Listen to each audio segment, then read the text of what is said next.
আজকে তোমাদের একটু বিটের চপ দেখাবো। এখানে বিট খুব সুন্দর, ব্যাঙ্গালোরের বিট দারুণ মিষ্টি। এই চপ যা হবে না, এ দিয়েই তোমাদের খাওয়া যাবে। আজকে এসো, তাহলে দেখাই কি কি লাগবে। আমি বিটটা একটু সেদ্ধ করে রেখেছি, হ্যাঁ, এটা দিয়ে গ্রেট করব।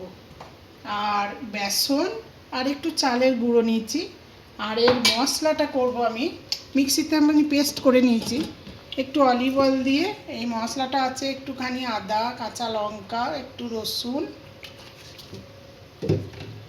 আর একটা টমেটো, এটা কিন্তু দিয়ে ওটা আমি বিটটা মাখবো এই মশলাটা দিয়ে। এটা হালকা করে একটু পেস্ট করে নেবে, খুব পেস্ট করা দরকার নেই, অল্প হালকা করে। এই মশলাটার সাথে একটু সামান্য নুন আর একটু হলুদ আর একটু ব্রাউন সুগার দিলাম মিষ্টি হওয়ার জন্যে। ব্যাস, এটা মশলাটা ভেজে তারপর ওটা মেশানোটা দেখাচ্ছি। যে সেদ্ধ বিটটা নিয়েছি, দিয়ে আমি এই মশলাটার সাথেই বন্ধুরা গ্রেট করে দেবে। মশলাটার সাথেই একটু গ্রেট করে এই মশলাটার সাথেই একটুখানি নেড়ে নেব। আমি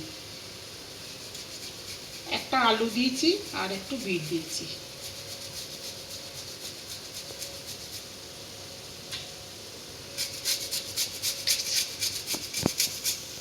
করে নিই, তারপর আসছি। আর এই যে গ্রেট করে নিয়ে এটা আমি ওই মশলার সাথে একটুখানি সতে করে নিলাম, তাতে ওই পাকাতে সুবিধা হবে, জল থাকবে না। এটা আমার হয়ে গেছে। এরপর এই যে বেসন নিয়েছি, চালের গুঁড়ো নিয়েছি হাফ চামচ, আর একটু নুন, আর এই লেবু আধখানা আমি এতে দিয়ে দেবো।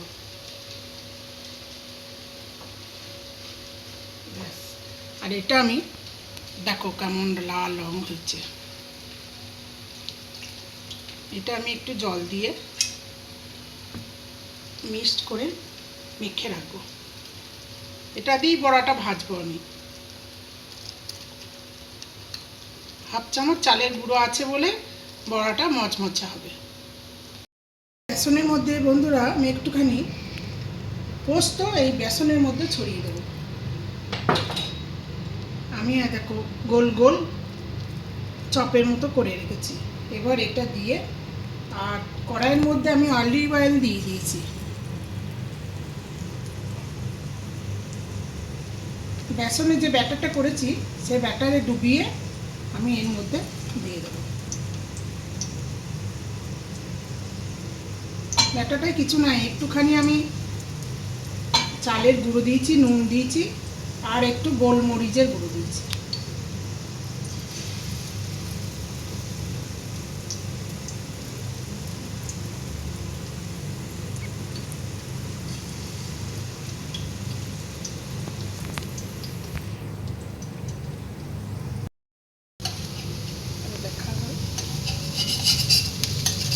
বন্ধুরা আমার এটা হয়ে গেছে। এটা ডিপ ফ্রাই করলে খুব ভালো হয়। এখনকার বুঝতে পারছো না, এখনকার সব ডিপ ফ্রাই কেউ খেতে চায় না, সেহেতু আমি অলিভ অয়েল দিয়ে একটু সতে মতো করে দিয়েছি। ডিপ ফ্রাই বন্ধুরা খুব ভালো হয় খেতে, করে দেখো।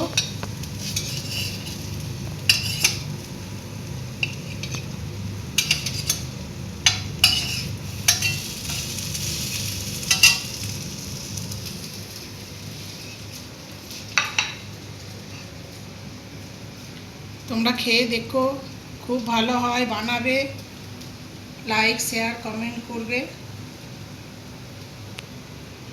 আজ তাহলে রাখি।